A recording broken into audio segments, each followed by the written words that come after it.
दोस्तों हरियाणा में कांग्रेस के साथ वही हुआ जो पटरी बाजार से 300 रुपए में एडिडास का जूता खरीदने वालों के साथ होता है।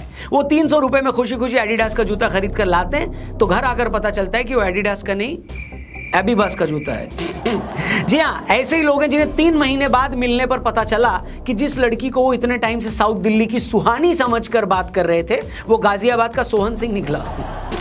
लोकसभा रिजल्ट के बाद जिस हरियाणा को उसने अपना मान लिया था, वही हरियाणा 8 तारीख की दोपहर को फिर से बीजेपी के साथ भाग गई। जी हां, पार्टी की इस हार से कुछ कांग्रेसी तो इतने दुखी हैं कि वो जीत के बाद फोड़ने के लिए लाए गए सुतली बमों को ही चटनी लगाकर खा चुके हैं। समझ नहीं आ रहा मैं क्या कहूं। इससे पहले कि मैं कुछ और कहूं, पहले उस ढोल वाले की बात सुन लीजिए जिसे कांग्रेस वालों ने जीत पर ढोल बजाने के लिए बुला रखा था। क्या हुआ, आप लोग जा रहे हो क्या? अभी जा रहे हैं। क्यों अभी नहीं रुकना? वो सीटें आई नहीं है, हमारी पेमेंट कर दी उन्होंने। वो कह रहे हैं आप जाओ, हम तहसीलदार को बुलाएंगे आपको। अच्छा, क्या कह रहे हैं, जा रहे हो? ओ भाई मारो, मुझे मारो। ये क्या हो गया हरियाणा में दोस्तों?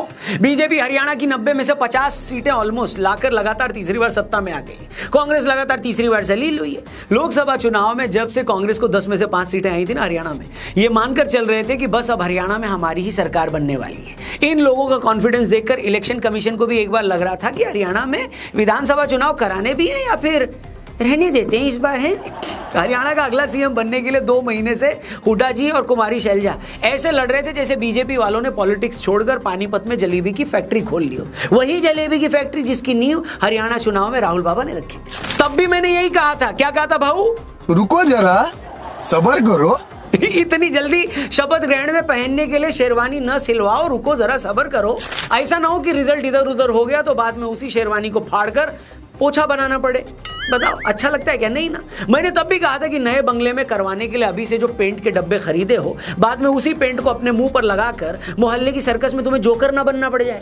और तुम जोकर बन गए तो तुम्हारे किसी सीनियर लीडर को यह ना लगने लगे कि तुम उसे चैलेंज कर रहे हो जोकर बन के। मजा आया। मगर मेरे लाख समझाने के बावजूद ये लोग नहीं माने और 8 अक्टूबर को वही हुआ। बीजेपी लगातार तीसरी बार चुनाव जीतकर सत्ता में आ गई है। कांग्रेसियों को जनता ने मैसेज दे दिया कि भाई ऐसा करो, तुम लोग पहले आपस में लड़ लो और आपस में लड़कर जब फ्री हो जाओ तो 10-20 साल बाद बीजेपी से भी लड़ लेना। और तब भी अगर जीत नहीं पाए तो राहुल जी की किसी जलेबी की फैक्ट्री में काम ही कर लेना। But on a serious note दोस्तों, सच कहूं तो मुझे समझ नहीं आ रहा था कि कांग्रेस चुनाव से पहले इतनी ओवर कॉन्फिडेंट क्यों थी कि वो जीत ही जाएगी। बीजेपी को 2019 के लोकसभा चुनाव में हरियाणा की 10 सीटें मिली थी।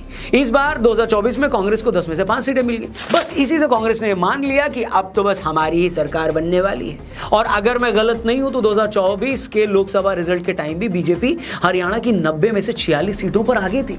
लोकसभा रिजल्ट के बाद बीजेपी ने अपनी कई गलतियां सुधारी। कांग्रेस को जब ये लगा कि अब तो हमारी सरकार बनने ही वाली है तो अपनी आदत के मुताबिक वो लोग एरोगेंट हो गए, मतलब है तो है। उसका असर ये हुआ कि कांग्रेस में बागियों की बाढ़ आ गई। देखते ही देखते कांग्रेस में इतने बागी हो गए जितने एक वक्त पर चंबल में भी नहीं थे। सीनियर नेता चुनाव जीतने की स्ट्रैटेजी बनाने के बजाय अपनी ही पार्टी के दूसरे नेताओं को ठिकाने लगाने के पीछे लग गए। और कांग्रेस जब ये सारी नौटंकी कांग्रेस में चल रही थी तब हरियाणा बीजेपी लोकसभा इलेक्शन में की गई गलतियों को ठीक करने में लग गई। तो क्या गलतियां थी जो बीजेपी ने पिछले 3 महीने में ठीक की और कांग्रेस को उसका ओवर कॉन्फिडेंस कैसे लेकर डूब गया? इससे पहले कि मैं इस मैटर पर आऊं, पहले आपकी थोड़ी सी कमाई करवा देते हैं आपके फायदे की। एक बात बता देता हूं मैं आपको, एक सीक्रेट ऐप के बारे में मैं आपको बताता हूं जिसका लिंक डिस्क्रिप्शन में दिया है। उस पर क्लिक करके इस ऐप को डाउनलोड करो और वहां जाकर सिर्फ यस या नो में अपनी ओपिनियन दो। किस बारे में ओपिनियन दोगे? भाई साहब जो भी टॉपिक में आपको इंटरेस्ट या नॉलेज है आप उस पर अपनी ओपिनियन दे सकते हो, जैसे cricket, crypto, YouTube, politics etcetera etcetera. और पॉलिटिक्स से याद है, आज हरियाणा और जम्मू कश्मीर चुनाव के नतीजों से जुड़े भी कई सारे सवाल आपको मिल जाएंगे। नायब सिंह सैनी साहब क्या फिर से हरियाणा के मुख्यमंत्री बनेंगे, हाँ या ना? अनिल विज को कोई मिनिस्ट्री मिलेगी या नहीं हरियाणा कैबिनेट में, हाँ या ना? ये ट्रस्टेड ऐप है, 3 करोड़ से ज्यादा लोग डेली इस पे खेल रहे हैं और बहुत सारे प्राइजेस भी जीत रहे हैं। अब इंडिया और बांग्लादेश की T20 सीरीज भी चल रही है, उससे जुड़े भी कई सवाल मिलेंगे। और अगर आप लकी हुए तो आपको iPhone 16 Pro Max जीतने का मौका मिलेगा। क्या इंडिया बांग्लादेश को T20 सीरीज में भी हरा पाएगी, यस या नो? तो मैं कह रहा हूं यस या नो से जुड़े कई सारे सवालों के आप जवाब दीजिए, अपनी ओपिनियन दीजिए। लेकिन उससे पहले डिस्क्रिप्शन में जाइए, जो स्पेशल लिंक दिया है उस पर क्लिक करके डाउनलोड करोगे तो 100 रुपया मुफ्त में मिलेगा। ठीक है, ऑल द बेस्ट। जीतने के बाद इसे आराम से विड्रॉ भी कर सकते। वीडियो में आगे बढ़ते हैं। सच में बॉस, कांग्रेस के साथ हरियाणा में वही हुआ है जो किसी गरीब टीम के साथ होता है क्रिकेट के मैच में।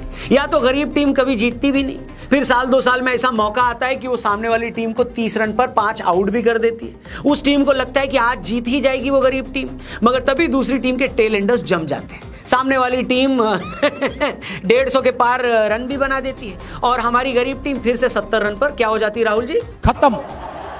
कांग्रेस को बड़ी उम्मीदें थी कि आखिरकार 3455 स्टेट इलेक्शंस हारने के बाद फाइनली वो एक चुनाव जीतने जा रही है। कांग्रेसी प्रवक्ताओं ने इस जीत का क्रेडिट राहुल गांधी को देते हुए भजन तक लिख डाले थे। कुछ कांग्रेसी लीडर तो पिछले 1.5 महीने से सुबह 4 बजे उठकर इन भजनों का रियाज तक कर रहे थे और जब से रिजल्ट आया है तब से उन बेचारों के क्या उनके गले बैठे हुए हैं। भजन के बजाय उनके मुंह से जो निकल रहा है वो बिना बीप के सुनाया भी नहीं जा सकता, मगर अपने गिरेबान में झांकने की बजाय इस हार के बाद वो फिर से इलेक्शन कमीशन को गाली देने में लगे। अरे चचा, आप तो बस कर जाओ, कभी तो गैरत खा जाओ। लोकसभा में बीजेपी की 240 सीटें आई तब तो इलेक्शन कमीशन बड़ा सही था, तब तो ईवीएम बड़ी पवित्र थी, और जैसे ही तुम्हारी हरियाणा में फजीहत हुई तुम फिर से ईवीएम और ईसी को उल्टा बताने लग गए। क्यों नहीं मानते कि हुड्डा और कुमारी शैलजा का सीएम पद के लिए आपस में लड़ना तुम्हें भारी पड़ गया? क्यों नहीं ये कबूल करते कि बीजेपी लोगों को ये समझाने में कामयाब हो गई कि हुड्डा दोबारा सीएम बने तो फिर से हरियाणा में भ्रष्टाचार के दिन वापस जाएंगे? क्यों नहीं ये समझते कि हरियाणा में कांग्रेस का एक पास्ट है जहां लोगों को बिना रिश्वत के नौकरियां दी ही नहीं जा सकती, और इन्हीं सब बातों का डर बीजेपी ने लोगों को दिखाया। लोकसभा के इलेक्शन तो अलग मुद्दों पर होते हैं, मगर जैसे जैसे विधानसभा चुनाव नजदीक आए तो उसी वोटर ने फिर से ये सोचा कि क्या सच में उसे फिर से कांग्रेस को सत्ता में लाना है। उसी वोटर ने खुद से ये पूछा कि क्या बीजेपी ने इन 10 सालों में हरियाणा के लिए कुछ नहीं किया। और जैसे जैसे प्रचार आगे बीता तो लोगों ने रियलाइज किया कि बीजेपी ने 10 सालों में हरियाणा को एक स्टेबिलिटी दी है। खट्टर साहब से जो बीजेपी के कार्यकर्ताओं की शिकायत थी कि वो उन्हें टाइम नहीं देते, उस शिकायत को नए सीएम सैनी साहब ने दूर कर दिया। सैनी साहब ने सीएम बनते ही क्रीमी लेयर की लिमिट को बढ़ा दिया। उन्होंने कॉन्ट्रैक्ट पर चल रहे हजारों लोगों को नौकरियां उनकी पक्की कर दी। बीजेपी ने चुनावी प्रचार के दौरान जो पुराना तरीका था उस पर लौटते हुए डोर टू डोर कैंपेन किया, नुक्कड़ सभाएं भी की। मतलब सैनी जी ने पिछले 3 महीनों में उन ज्यादातर इश्यूज को एड्रेस करने की कोशिश की जिसे लेकर लोगों के अंदर गुस्सा था, मगर इन्हीं 3 महीनों में कांग्रेस के बड़े नेता सीएम बनने के लिए एक दूसरे से लड़ते रहे। इस बीच कांग्रेसी नेताओं के कुछ ऐसे वीडियोस भी वायरल हुए जिसमें वो अपने रिश्तेदारों को नौकरियां बांटने की बात कर रहे थे। 50 वोट पर नौकरी देने की बात वाला वीडियो भी वायरल हुआ। कांग्रेस इलेक्शन जीतने को लेकर इतनी कॉन्फिडेंट थी कि उसने आम आदमी पार्टी से हरियाणा में गठबंधन भी नहीं किया। दूसरी मिस कैलकुलेशन हरियाणा को लेकर कांग्रेस ने यह कर दी कि हरियाणा में जब अन्य पार्टियों को 25 से 30% वोट मिलने की हिस्ट्री रही है, ये पार्टी 15 से 20 सीटें जो अक्सर ले जाया करती थी, मगर इन इलेक्शन में जेजेपी से लेकर आईएनएलडी, बीएसपी और चंद्रशेखर की आजाद पार्टी का लगभग सफाया हो गया। और इस थर्ड फ्रंट का जो वोट पहले बंट जाया करता था, बीजेपी को इस बार उसका एक अच्छा खासा चंक मिल गया, जिसके चलते वो पिछली बार की 40 सीटों के मुकाबले इस बार लगभग हाफ सेंचुरी लगा गई। वेल, जिस वक्त तक मैं ये वीडियो बना रहा हूं तब तक तो यही अपडेट है। अगर आखिरी रिजल्ट में फिगर थोड़ा इधर उधर हो जाए तो कमेंट बॉक्स में मुझे ताने मत मारना, ठीक है? मगर फैक्ट ये है दोस्तों कि आखिरी रिजल्ट को देखकर यही लगता है कि बीजेपी के खिलाफ कोई एंटी इनकम्बेंसी काम ही नहीं की। कांग्रेस जनता को ये कन्विंस करने में कामयाब नहीं रही कि अगर हम फिर से सरकार में आए तो पहले की तरह लूट खसोट नहीं होंगी। मगर इस रिजल्ट के बाद मुझे सच में राहुल बाबा के लिए बहुत ज्यादा बुरा लग रहा है। कांग्रेस अक्सर इस बात का ख्याल रखती है कि आदरणीय राहुल जी को प्रचार करने उसी स्टेट में उतारा जाए जिसे लेकर उसे पूरा भरोसा हो कि वहां हम जीत ही जाएंगे। इसी भरोसे के साथ पार्टी ने आदरणीय राहुल जी से हरियाणा में प्रचार करवाया, और जैसा मैंने पहले कहा कि 1 महीने पहले से ही कांग्रेस प्रवक्ताओं ने राहुल बाबा को ब्रह्मांड का महानतम नेता बताते हुए उनकी शान में आरतियां भी लिख ली थी। मगर हरियाणा की हार ने राहुल जी की शान में लिखी आरतियों को रिलीज पर रोक लगा दी है। 2 बजे तक तो उन फोल्डर्स तक को सिस्टम से उड़ा दिया गया जिनमें ये आरतियां सेव करके रखी हुई थी।